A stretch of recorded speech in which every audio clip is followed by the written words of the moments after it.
బట్టతలతో బాధపడుతున్నారా? ఆధునితనమైన పద్ధతిలో hair transplantation చేయబడును. Face clinic, Hyderabad.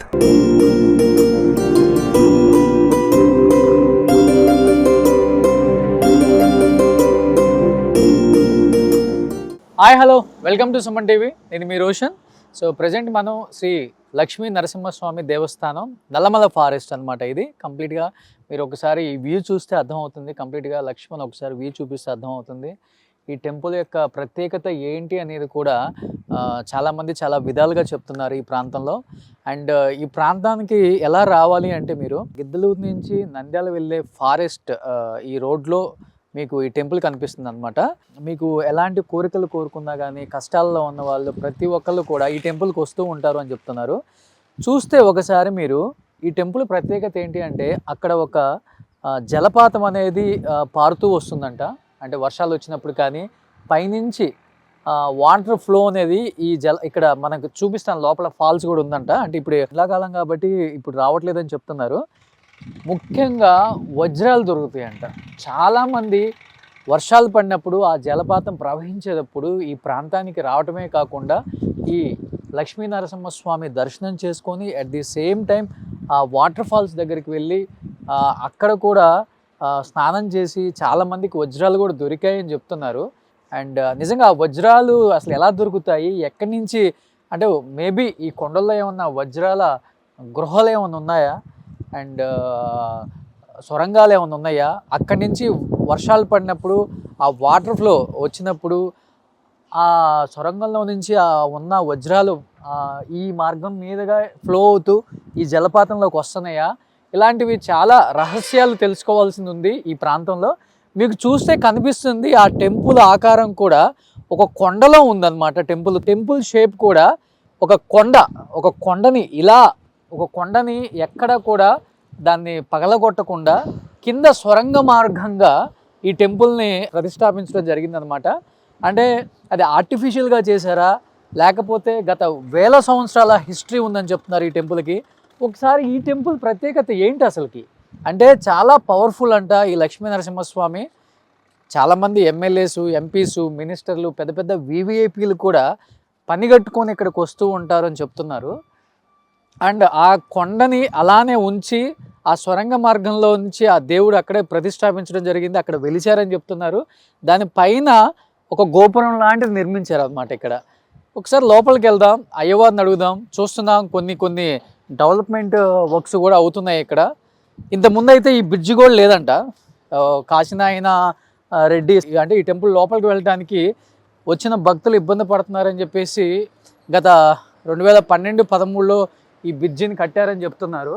సో ఇక్కడ వాటర్ ఫాల్స్ అని చెప్పాను కదా, సో ఆ వాటర్ ఫాల్స్ అలా వచ్చి ఇలా ప్రవహిస్తుందని చెప్తున్నారు. ఇక్కడ కనిపిస్తుంది కదా మీకు ఈ కాలువలాగా.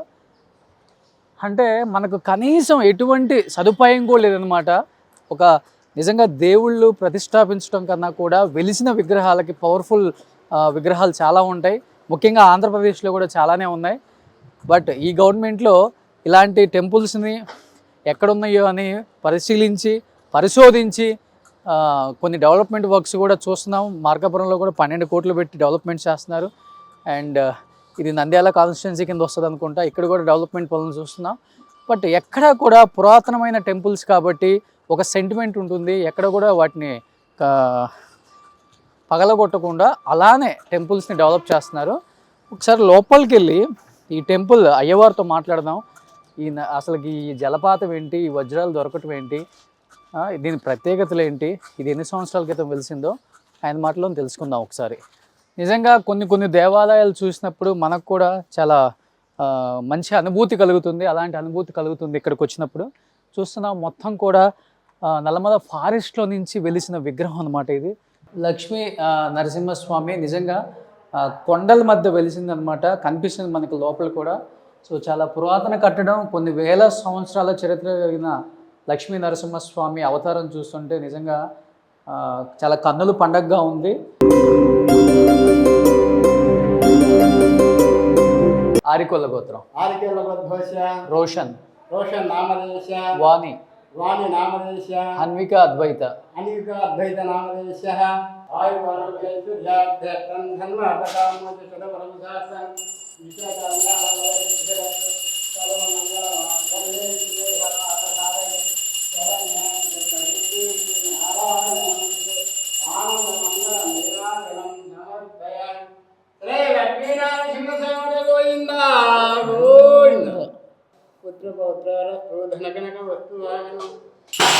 ఇది ఎన్ని సంవత్సరాల క్రితం వెలిసి ఉంటుంది గురుగారు? ఆ. అహోబిలం వరకు సొరంగ మార్గం ఉంది. ఓకే. సో ఈ సొరంగ మార్గం అహోబిలం వెళ్తుంది మొత్తం సొరంగ మార్గం కూడా. ఎప్పుడన్నా మీరు వెళ్ళటానికి ట్రై చేశారా?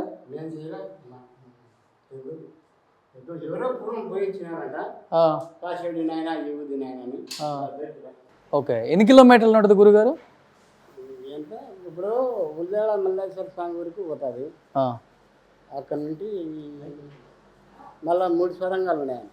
ఓకే. అభయలం ఒకటి, నరసింహాడి కూడా ఒకటి. సో ఎప్పుడు మరి అక్కడి నుంచి వేరే ఏం రావా?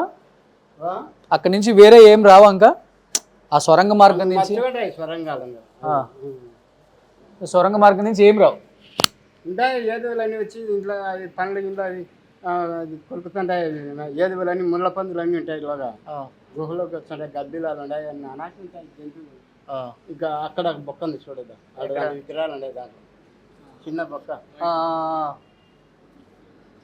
ఓకే. సరే, ఉయ్యాలవాడ నరసింహారెడ్డి గారు కూడా ఇక్కడికి వచ్చేవాళ్ళని చెప్తుంటారు. అప్పుడు కోట కూడా ఉంది కదా పైన. కోట ఉంది 10 కిలోమీటర్ల దూరంలో. ఓకే. సో ఆయన ఇక్కడ నివసించేవాళ్ళు. ఆ కోటలో ఉండి బ్రిటిషర్లతో కొట్లాడుతున్నాడు. మళ్ళీ వీణ యుద్ధం ప్రకటించి. ఓకే. కోట ఎప్పుడు కూడా ఉంది పైన. వెళ్ళే మార్గం కూడా ఉంది అక్కడికి. ఎండాకాలం ఇప్పుడే ఎవరైనా చూసి ఉంటే దొరకపోతారు. 10 కిలోమీటర్ల దూరం ఉంది. సో ఉయ్యాలవాడ నరసింహారెడ్డి గారి జీవిత చరిత్ర అంతా ఇక్కడే సాగింది. ఆ కోటలోనే నిలబడి అట్లా నెట్టుండే వాళ్ళకు. ఓకే. అక్కడ నుంచి దిగొచ్చి ఇక్కడ పూజ చేసుకొని పోతున్నాడు. అప్పటికి స్వామి ఉన్నారు. అప్పటికి ఆయన వెలిసి ఉన్నారు. ఇది ఇంకో ప్రత్యేకత ఏంటి, వర్షం వచ్చినప్పుడు ఇక్కడ జలపాతం పారుతూ ఉంటుంది, వజ్రాలు దొరుకుతూ ఉంటాయి అని చెప్పారు. నిజమే నిజమే. అంటే పూర్వం రాజులు అక్కడ వేయలేరు కాబట్టి ఆ వజ్రాలు నా కోటలో ఉండి వచ్చాయని కొంతమంది అంటున్నారు. వజ్రాలు ఇది ఉయ్యాలవాడ నరసింహారెడ్డి కోటలో ఉండి అది ఏదో కొట్టుకొని దీంట్లో వంకలోకి వచ్చాయి అంటారు. పూర్వం ఏం చేసినంటే నరసింహస్వామి ఒక సాకలు ఆయన అన్నాయంట. సాకలో ఉండి స్వామి రోజు బట్టలు ఉతుకుతున్నాయంట. రోజు స్వామి వజ్రాలతో తలంబరాలు పోసుకొని అడుగుతున్నాయంట నరసింహస్వామి. సాకులోడు దండికి తెచ్చి స్వామి అంటే సరలేరా అన్నాడు. అంటే ఆయన తెప్పించినాడు. పెళ్లి వివాహం చేసుకున్నాడు నరసింహస్వామి. వజ్రాలతో తలంబరాలు పోసుకున్నాక సాకులోడు స్వామి ఇవన్నీ నావే, సాకులోనికే తలంబరాలు బియ్యం అని అన్ని వజ్రాలల్లా సుమారుగా ఒక 20 పళ్ళం 30 పళ్ళం అన్నీ మూట కట్టుకున్నాయట. మూట కట్టుకుంటే ఇవన్నీ నాకే సాకులోనికి అని కట్టేటప్పుడు పక్క నవ్వినాడు స్వామి. ఏం స్వామి అంటే ఏం లేదు లేరన్నట. పోయి నడివంకలో పోయినాక పైన ఎక్కడో వర్షం పడి వాగు వచ్చి ఉధృతంగా మంచి కొట్టుకపోయి మాదిరి వచ్చి వాడు కొట్టుకొని వంకంబడితో కొట్టుకొని పోయాట.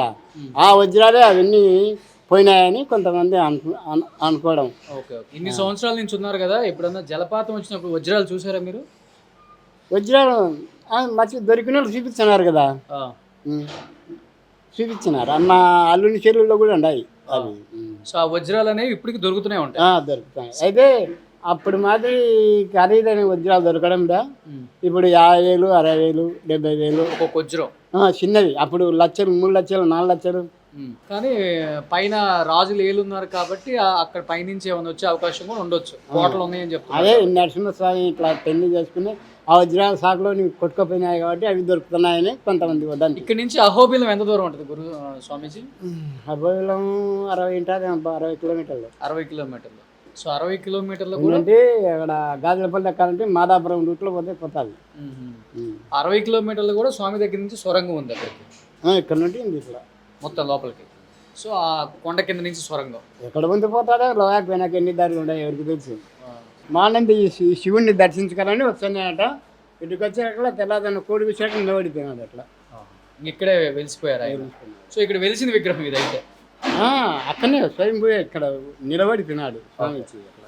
సో ఇది గురువుగారు చెప్తుంది, స్వయంభుగా వెలిశారు, కొన్ని వేల సంవత్సరాల చరిత్ర ఉంది. అట్ ది సేమ్ టైం మనకి చూస్తే కూడా ఆయన చెప్తున్నారు పూజ చేసినప్పుడు అక్కడి నుంచి సొరంగ మార్గం ఉంది, ఆ సొరంగ మార్గం నుంచి ఇప్పటికి కూడా ఎలుగుబంట్లు, పులులు, సింహాలు, ఏదైనా పండ్లు అక్కడ పెట్టినప్పుడు కూడా నైట్ వచ్చి తింటూనే ఉంటాయి, కొరుకుతూనే ఉంటాయి. అండ్ చాలా రకరకాల జంతువులు కూడా వస్తూనే ఉంటాయి స్వామి దగ్గరికి. అహోబిలంలో నుంచి ఆ సొరంగ మార్గంగా స్వామివారు ఇక్కడికి వచ్చి స్వయంభుగా వెలిశారనమాట. కనిపిస్తుంది మీకు అక్కడ లక్ష్మీ నరసింహ స్వామి అవతారం స్వయంభుగా అక్కడ వెలిశారు. కొన్ని వేల సంవత్సరాల హిస్టరీ ఉంది. అండ్ అదే సొరంగ మార్గం నుంచి ఇక్కడ మెట్లు కూడా కనిపిస్తున్నాయి మీకు. ఇక్కడ ఉయ్యాలవాడ నరసింహారెడ్డి గారు అక్కడి నుంచి పైన నుంచి మెట్ల నుంచి నడుచుకుంటూ వచ్చి ఈ మార్గం మీదుగా స్వామివారి దర్శనం చేసుకుంటారని కూడా స్వామి గారు చెప్తున్నారు. అండ్ ఉయ్యాల నరసింహారెడ్డి గారి కోట కూడా పైనే ఉందంట. సో ఆయన జీవిత చరిత్ర అంతా కూడా ఇక్కడే నడిచింది. ఉయ్యాల నరసింహారెడ్డి గారిది కూడా మీరు చూసుంటారు. సైరా నరసింహారెడ్డిలో చిరంజీవి గారి క్యారెక్టర్ను కూడా ఉయ్యాలవాడ నరసింహారెడ్డి ఎలా బతికారు, ఎలా ప్రజలకు సేవ చేశారు, అండ్ ఆయన మంచితనం ఏంటి అన్నీ కూడా సైరా నరసింహారెడ్డి సినిమా రూపంలో చూపించాం. ఎస్, ఇదిగో ఇక్కడ కనిపిస్తున్నాయి, గురూజీ చెప్తున్నారు మనకి కనిపిస్తున్నాయి మెట్లు. పూర్తిగా ఉయ్యాలవాడ నరసింహారెడ్డి కోటకు వెళ్ళటానికి మార్గం అన్నమాట ఇది. సో ఇక్కడ నుంచి మెట్లు కనిపిస్తున్నాయి కదా మీకు. ఈ మెట్లు మార్గం నుంచి ఉయ్యాలవాడ నరసింహారెడ్డి కోటకు కూడా వెళ్ళొచ్చు. ఇక్కడ నుంచి దాదాపు ఒక 10 కిలోమీటర్ల రోడ్డు మార్గం అయితే ఉంటుందంట. సో చెప్తున్నారు ఆయన చెప్పినట్లుగానే ఉయ్యాలవాడ నరసింహారెడ్డి గారు ఈ మెట్ల మార్గంగా కిందకి దిగి వచ్చి కోట నుంచి ఇక్కడికి వచ్చి లక్ష్మీ నరసింహస్వామి దర్శనం చేసుకుంటారని చెప్తున్నారు. సో ఆయన నడిచిన ప్రాంతం. సో ఎక్కుకుంటా పోతే ఉయ్యాలవాడ నరసింహారెడ్డి గారు నివసించిన ఆ రాజకోట కూడా మనకు కనిపిస్తూ ఉంటుందంట కొంచెం పైకి వెళ్తే. సో కనిపిస్తుంది ఈ ప్రాంతం మొత్తం కూడా. ఇంతవరకు ఏ మీడియా హౌస్ కూడా ఇక్కడికి రాలేదండి. ఫస్ట్ టైం సుమన్ టీవీ ఇక్కడికి వచ్చి కవర్ చేస్తుంది అనమాట.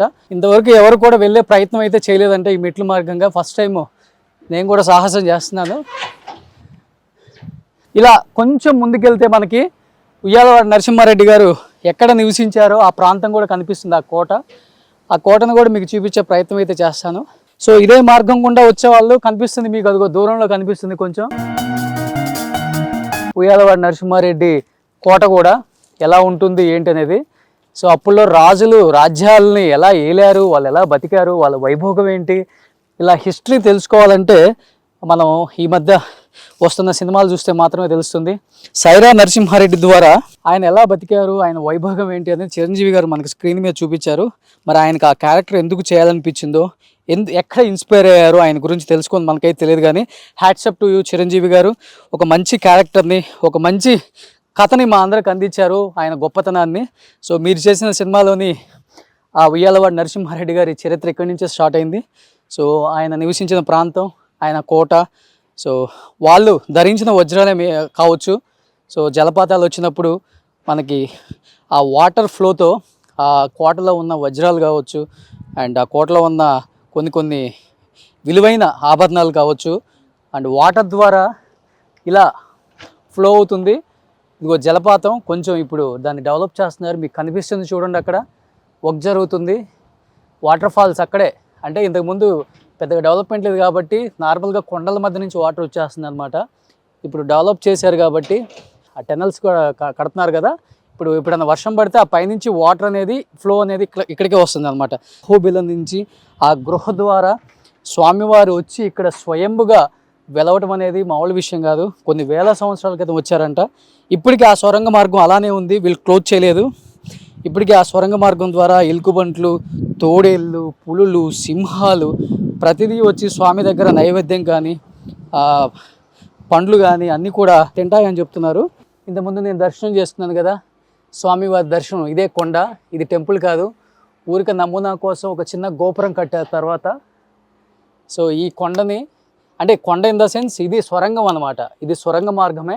ఈ సొరంగ మార్గంలో నుంచి దేవుడు వచ్చారు కాబట్టి ఎక్కడా కూడా ఆ సెంటిమెంట్స్ అనేది జనాలకి అలానే ఉంచాలి, పోగొట్టకూడదన్న ఒక ఉద్దేశంతో ఈ కొండకు కూడా పెయింట్ చేసి ఈ సొరంగాన్ని కింద స్వామి అలానే స్వయంభై ఉన్నారు, ఈ కింద మనం దర్శనం చేసుకుంది.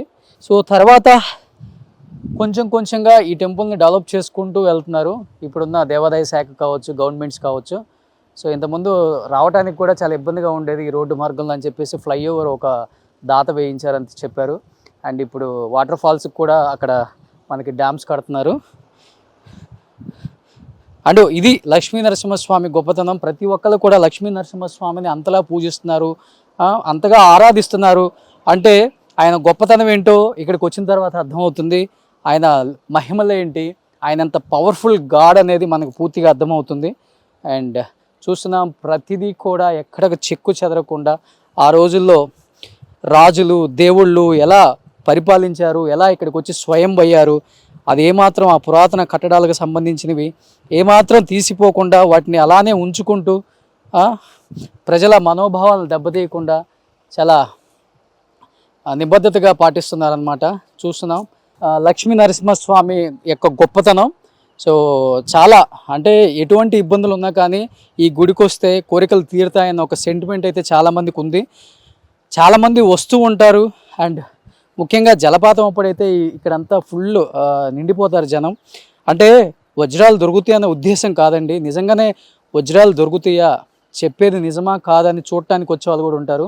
కొంతమంది అయితే అక్కడ వాళ్ళ లక్ బాగుండి వజ్రాలు దొరికితే కూడా ఊళ్ళో ఉన్న పూజారి గారికి కూడా వచ్చి చూపిస్తారంట, ఇదిగో మాకు దొరికింది ఒక వజ్రం అని. అంటే చాలా ఖరీదు గల వజ్రాలు. జలపాతాలు ఎప్పుడు దొరుకుతాయి అంటే మామూలు విషయం కాదు. ఇది చాలామంది తెలియకపోవచ్చు. ఎవరైనా కానీ మార్కాపురం మహానంది మధ్యలో, నంద్యాలకి మార్కాపురానికి మధ్యలో గాజులపల్లి ఏరియాలో ఈ టెంపుల్ ఉందన్నమాట. స్వయంభు వెలిసిన కొన్ని వేల సంవత్సరాల చరిత్ర కలిగిన లక్ష్మీ నరసింహస్వామి. ఆయన ఎంత పవర్ఫుల్లో అందరికీ తెలుసు. మన బాలకృష్ణ గారు కూడా లక్ష్మీ నరసింహస్వామిని ఎంతగా పూజిస్తారో మన అందరికీ తెలుసు. అసలుకి ఎంత మహిమగల టెంపుల్ అండి. ఇప్పటికీ వజ్రాలు దొరకడం ఏంటి, కొన్ని వేల సంవత్సరాల క్రితం స్వయంగా నిలిచిన స్వామివారు అండ్ ఉయ్యాలవాడ నరసింహారెడ్డి నివసించిన ప్రాంతం, ఆయన రాజకోట. మరి అక్కడి నుంచి ఇక్కడికి ఏం కనెక్షన్ ఉందో కూడా నిజంగా వాళ్ళకే తెలుసు. ఆ మహిమ ఏంటో అర్థం కావట్లేదు. ఇప్పటికి కూడా వజ్రాలు దొరకటం ఏంటి, ఇన్ని వేల సంవత్సరాలు దొరికిన అంటే ఎన్ని లక్షల వజ్రాలు అక్కడ పొందుపరిచి ఉంటారు ఆ రోజుల్లో రాజులు. అంటే ఇప్పటికి కూడా ఎవరు ట్రై చేయలేదండి అక్కడ పైకి వెళ్ళటానికి, సాహసం చేయలేదు. ఎందుకంటే శివుడు ఆజ్ఞ లేనిది చీమైనా కుట్టదన్నట్టుగా మరి దేవుడు ఆజ్ఞ లేనిది మనం అక్కడికి వెళ్ళలేం. కాబట్టి అక్కడికి కూడా ఎవరు కూడా వెళ్ళే ప్రయత్నం చేయలేరు ఇన్ని సంవత్సరాల నుంచి, ఇన్ని వేల సంవత్సరాల నుంచి. సో అక్కడి నుంచి వచ్చే ఇదిగో ఈ ప్రాంతం నుంచి ఇక్కడి నుంచి దాదాపు ఒక 10 కిలోమీటర్ల జనం ఉంటారంట. జలపాతం వచ్చినప్పుడు వజ్రాలు దొరుకుతూ ఉంటాయంట. సో చాలా గొప్ప ప్రాంతం ఇప్పుడైతే. సో వెళ్తూ వెళ్తూ ఇంకొకసారి మన లక్ష్మీ నరసింహస్వామి దర్శనం చేసుకొని సకల సుఖాలు ఐశ్వర్యాలు అందరూ బాగుండాలని మనస్ఫూర్తిగా కోరుకుంటూ లక్ష్మీ నరసింహస్వామి ఆశీస్సులు తెలుగు రాష్ట్రాలకు ఉండాలని, సో అన్ఎంప్లాయ్మెంట్ పోవాలని మనస్ఫూర్తిగా కోరుకోవచ్చు. ఎలాంటి కోరికలు కోరుకున్నా కానీ తీరుస్తారు. లక్ష్మీ నరసింహాయ నమః.